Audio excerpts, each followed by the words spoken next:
What's up, YouTube? So I want to take a minute here. I know when I first posted that I talked about how I was going to explain and share my journey with you guys and what I had to go through and kind of the backstory that led me up to here is what I'm going to start with. That led to this point. And I won't start back at birth by any means. That's a long story. But let's start back in 2009. Back in 2009, I had a pretty severe motorcycle wreck that I broke several bones, ankle, hands, shoulders, collarbones, things of that nature. I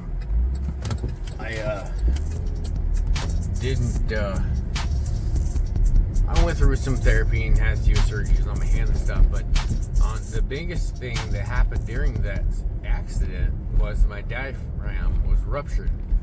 Sending all my organs throughout the years up on top of my right lung because I laid on my right side. So everything kind of gravitated with gravity toward that area. And once it did, eventually it encroached on the heart and was causing, beating rhythm issues and things of that nature. And they decided that they would need to perform a surgery to get that done. And repair the issues. On top of that, I also had two other hernias that he was going to fix at the same time. So that's what they did. When I first posted, that's what I looked like.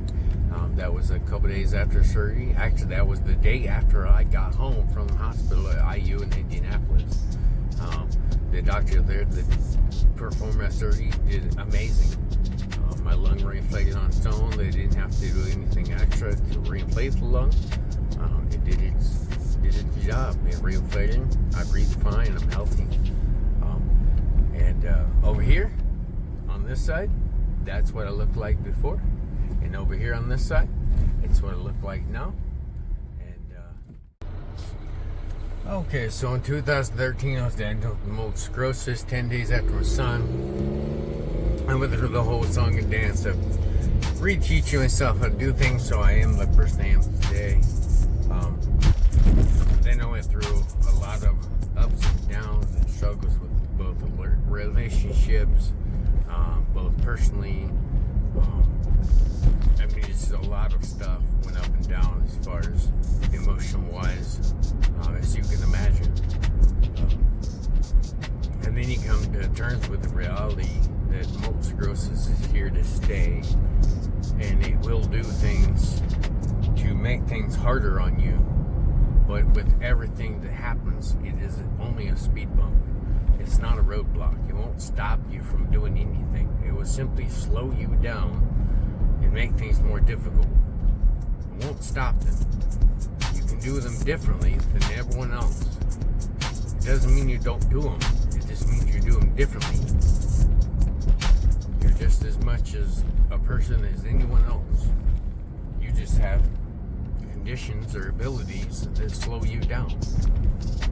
Similar to that of any other ability that slows you down. Something that you're not able to do, something you don't have knowledge about, something you don't have the access to do it or the money to do it. There's always something that will slow you down and want to change what you want to do. Whether you allow it to happen that way is up to you. I have chose for it not to happen that way. I've chose to be in control of my life and not only live my life, but be in control of living my life. Don't let things happen in my life that will control or alter me, that will change what I'm doing or what I did or anything. I don't want MS to take control over me. I know it's part of me. It's part of me. Like, it will impact anything that I do.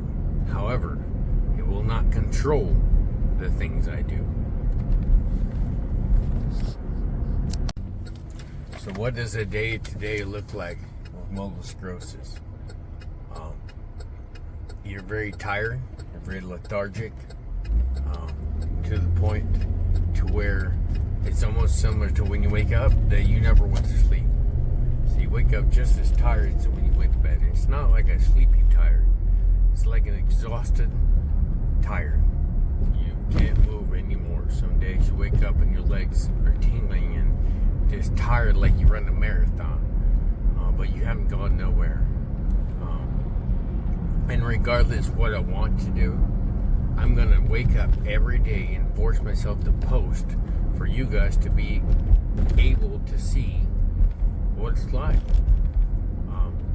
And I think that's most of it, is this awareness to let people know what we go through. I don't see many people post this kind of stuff. I don't see people show, vlogs about real life stuff. It is real life, and I do want us to all stay positive and upbeat and happy all the time. But the reality is that sometimes you're not able to. Sometimes you're not able to be upbeat. Sometimes you're not able to be up positive. And that's part of being human. Is that we are not perfect. We will not do the perfect things. We will not act the perfect way. We will not respond the perfect way. We won't do perfect. We'll do us. And us is the best we can do. And sometimes us is enough, and sometimes us isn't. But that's part of life. It's part of learning. Part of learning is failing. Part of failing is not being enough. You just don't stay that way. You don't stay not enough. Use it for a motivation to learn, to achieve greatness, to be better than what you were, to be more than enough. So that you never have to look at a situation ever again and say, am I enough? No, I know I'm enough. Is the situation enough for me?